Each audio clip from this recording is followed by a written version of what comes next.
The Couple Next Door. Written by Peg Lynch and starring Peg Lynch and Ethel and Bunce.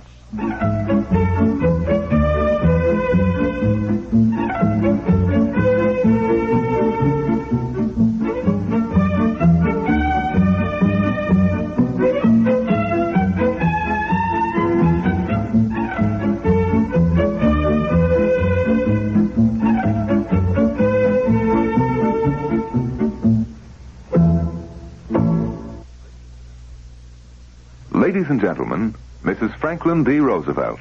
When you sit down to breakfast, don't you often think of the starving people of the world? I wish we could share our abundance with them. Wholesome foods like Good Luck margarine. Years ago, we never dreamed of eating margarine, but nowadays you can get margarine like Good Luck, which tastes delicious. I really enjoy it. The margarine Mrs. Roosevelt has just recommended is new Good Luck, the light margarine that leaves no oily aftertaste.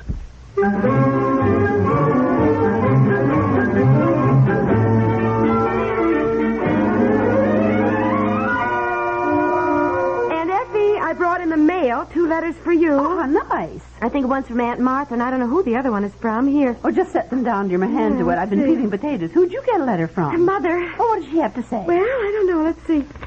Oh, she entertained the Ladies' Aid last Thursday. Mm-hmm. Ralph Artenis got married, which Mother says was about time. The old livery stable burned down, but other than that, there's no news, except I think it's wonderful about you going abroad if you can scrape up the money. Because I think it's terrible when companies send men off on trips. They don't include the wife on the expense account. No, I must say I agree with your mother. Oh, well, now they don't. So. Well. Oh, listen to this. I certainly don't think any husband should be gadding off to Paris by himself, whether it's on business or not. Oh, Mother's so funny. So I'm going to do what I can for you. I've decided to rent the upstairs of the house here, and will send you whatever I get from... Oh, isn't that wonderful? Isn't that? Of course, it won't be much, Aunt Evie, but you know it's a small town, and they... Well, what in heaven's name was that? Well, I don't know. Sounds like it came from the living room in here. Come on, where's the baby? Well, he's still asleep? Whatever it was, it sounded as though it broke. Oh. I don't see anything, do you? No. Oh, on the floor. Oh, that lovely milk glass candy dish. Oh, I'll never be able to glue that. Where was it? Well, I was up there in that corner. What now? There? Oh, but look where it is, way over there, just as though it had been thrown off. Well, isn't that funny? That's the one I got in Boston last spring, remember? Yes. Oh, well, look, you can say all you like. There is something peculiar going on around here, and I don't think it's any vibrations from trucks going past over there on the road. There haven't been any trucks out there today. No, that's true. And we were in the kitchen and the baby's upstairs. I mean, there's no one else in the house. I hope not. What? You get the butcher knife and I'll get the hammer and we'll look in every closet.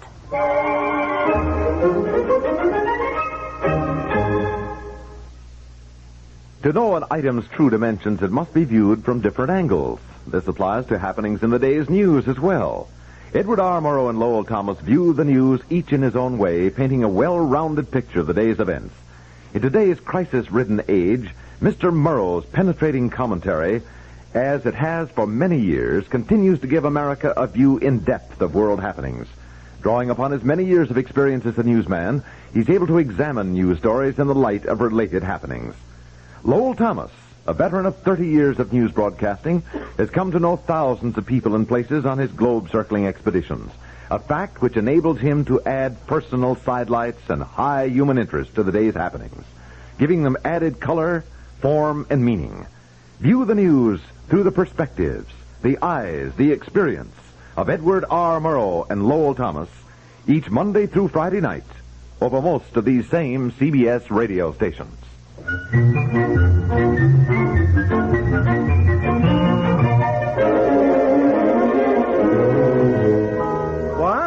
What do you mean it's happened again? Those strange things happening. I don't know what you're talking about. Oh, yes, you do. You ought to. The other night, the bookend just fell off the bookshelf and landed on your head.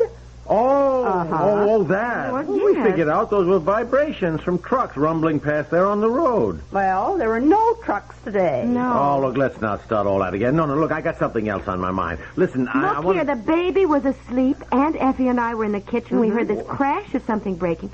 And we rushed into the living room, and here was my lovely milk glass candy dish. You know the one. No. Oh, yes, you do. The one I got in Boston. All right, Boston. You know, the I milk guess glass so, yes, one. yes. Well, anyhow, it had been on the whatnot, and when we came in and found it was over there.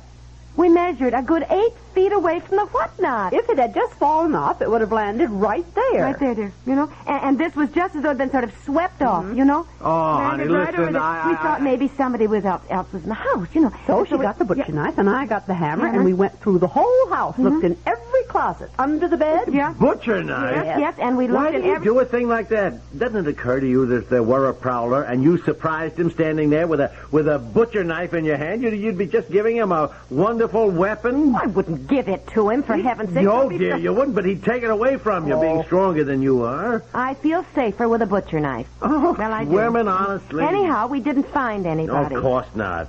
I don't see anything so mysterious about a candy dish falling off something and breaking. Well, I certainly think it's peculiar. It isn't as though it were the only thing, dear. What about the vase of flowers on the dining room table that fell over twice for no reason? The bookend that slid off and hit you, and the Dresden figurine that fell down and broke last week. Now, what about I those? don't What know. about I those? cannot answer, but I'm sure that there's some very about- logical explanation. Maybe we've built our house on top of a brand new volcano or something. I wouldn't be surprised. It would just be my luck. Oh, now, don't be silly. Anyhow, I don't want to talk about it anymore. I got Well, something that you probably want to know about. What? Well, we're having company tonight. Who? Well, Marsha. Marsha Kramer? Yeah, well, her name isn't Kramer now, Aunt Effie. You mean your old girlfriend? The one who called you at 3 o'clock in the morning to say Happy New Year? Yes. I mean, she was in California, and she forgot about the difference in time. Well, it's typical of Marsha. Just as flighty as she was when you went with her in high school. Obviously, she hadn't changed a bit. And what is she doing here? Well, I told you that she only called me that time to tell me that she was getting married again and that she was coming back here for a visit to see her aunt or something that lives here. And You mean Marsha's coming over here tonight? well, she called me at the office and she said, well, she so wanted to meet you and She wants to see what you married. yeah. Oh, why do you put it that way? She was very friendly. Oh, I'll bet she was. I'll never forget the two of you being very friendly in the front seat of your father's car, parked right under the street for the whole neighborhood. Aunt Effie, for Pete's sake. I don't believe in people kissing each other in public, and I don't think they should be kissing at all unless they are going to be married. Oh, Yes, well, remember, he was only 16, Aunt Well, Effie. he just made a fool of himself over that Marsha. And I must say, we were just sick that he was going to marry her. You can say all you like. She was fast. Never mind, dear, never mind. Now, what time is Marsha coming over? well, I had to ask her. Oh, that's all right. I'm just as curious as she is, dear. Yeah, certainly going to be a comfortable evening. Oh, stop worrying. What time is she coming? Is her new husband with her? No. She's only here for a short visit. I guess he's coming on next week or something. I didn't catch all that. I told her to come about 8 Oh, o'clock. heavens, let's hurry and have dinner and get the dishes done then. Yeah, well, don't you think maybe you ought to, I mean, change your dress and do something about your hair? I mean, it's... Dear, don't worry about me. Meeting your old girlfriend, I shall be dolled up fit to kill.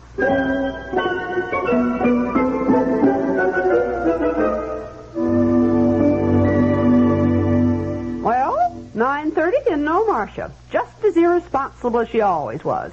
Why doesn't he call her up wherever she's staying? He can't remember her aunt's name. You can go on up to bed, Aunt Effie. You don't have to No. I certainly want to get a look at Marsha again. Well, dear. Yeah, is she here? No, not yet. Oh, all right, I'll be right down. What is he doing upstairs? He's dashed up and down a dozen times. Probably combing his hair again. Huh? He has fussed with his appearance. Honestly, couldn't decide what suit to have on. He dropped his cufflinks, I don't know how often, fumbling to get them in. Had a terrible time choosing the right tie. Just the way he was when he was 16 and had a date with Marsha. Oh, well, let's face it, Aunt Effie. When you're going to see somebody you haven't seen for years, Well, you want to look your best. I don't blame him.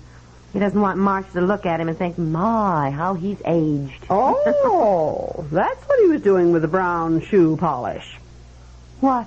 Covering up those few gray hairs he has. Oh, really? Well, now, don't say anything about it.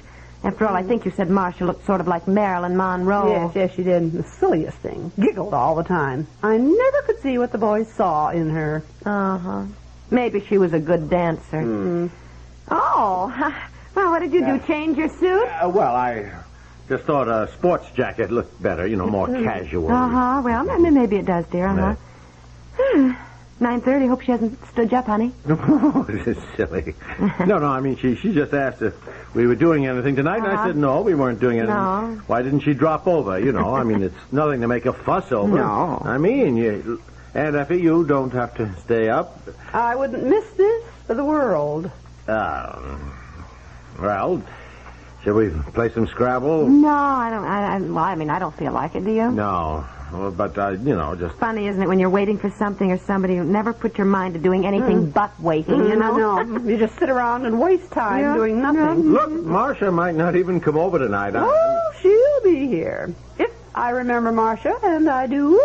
She's just getting herself beautiful so she can stir up a little trouble. Oh, Aunt Effie. Why don't I get out the Scrabble board, dear? I think it looks better if we're doing something, not just sitting here waiting. Oh, yeah, fine. Oh, golly.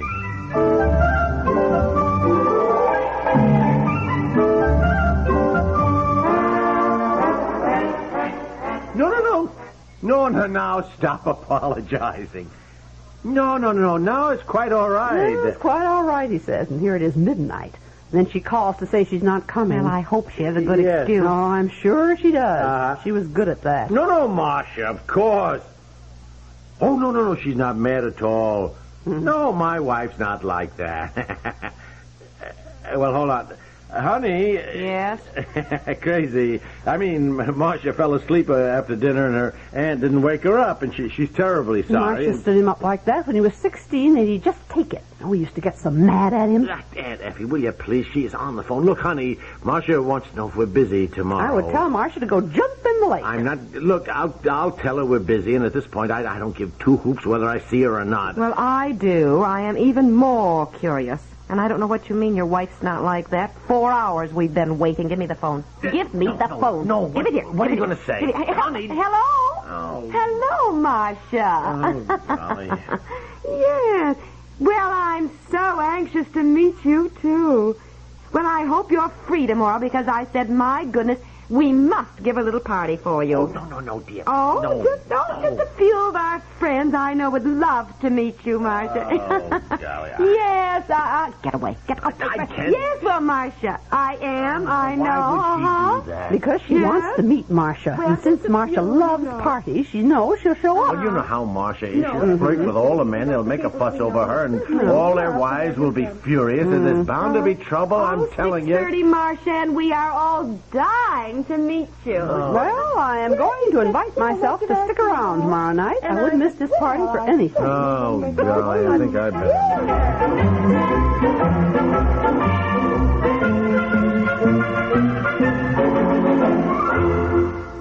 Have you had your soup today?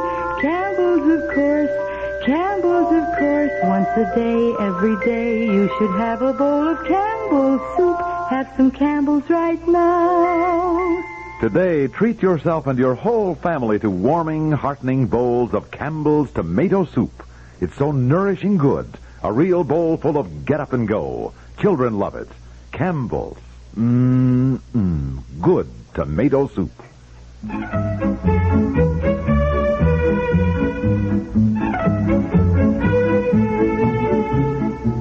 The Couple Next Door is written by Peg Lynch and stars Peg Lynch and Ethel and Bunce with Margaret Hamilton and is produced by Walt.